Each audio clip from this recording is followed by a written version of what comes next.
In this video, we're going to continue to talk about the cloning tools. The cloning tools can be found right here in your toolbar, right above your brush tool. Let's look at that first one, that spot healing brush tool.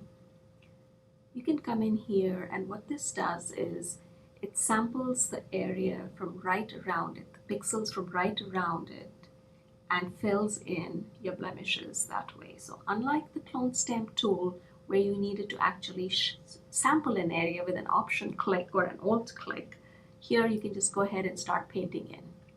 It looks like I'm painting in black, but what it does is it's blending in the pixels and getting rid of blemishes that way.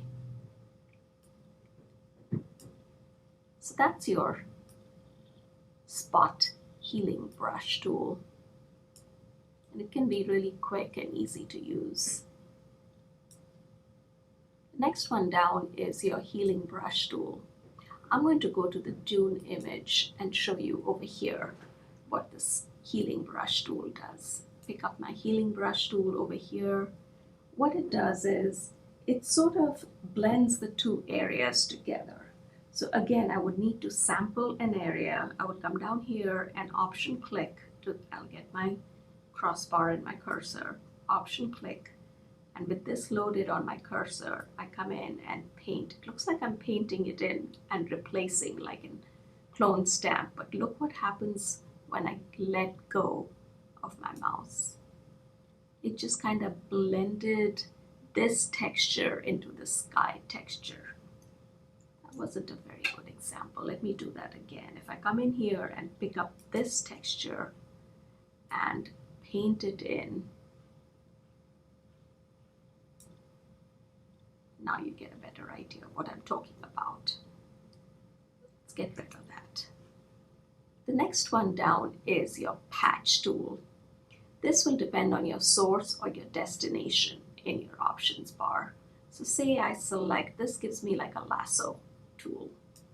I can draw a selection like a lasso tool. And then when I click and drag, I have source selected. So what it did was give the sky texture in the dune. If I select destination and take it up here, it gave me the dune texture in the sky. So those are the little differences there. Let's look at that red eye tool right here at the bottom. And I'm going to bring up a photograph with a very obvious red eye problem. Flash photography will do it. So here I'm going to go ahead and select the red eye tool, and notice my options bar gives me pupil size and darken amount. Especially with colored eyes, you might find this very useful. So you can just come in here and click once in the pupil. 50% in both is sort of like your default. You may need to lessen that or increase that depending on how bad of a red eye you've got going, or if it's colored eyes, you don't really want to change the colors of the eyes itself. There you go. And that was as quick and easy as it gets.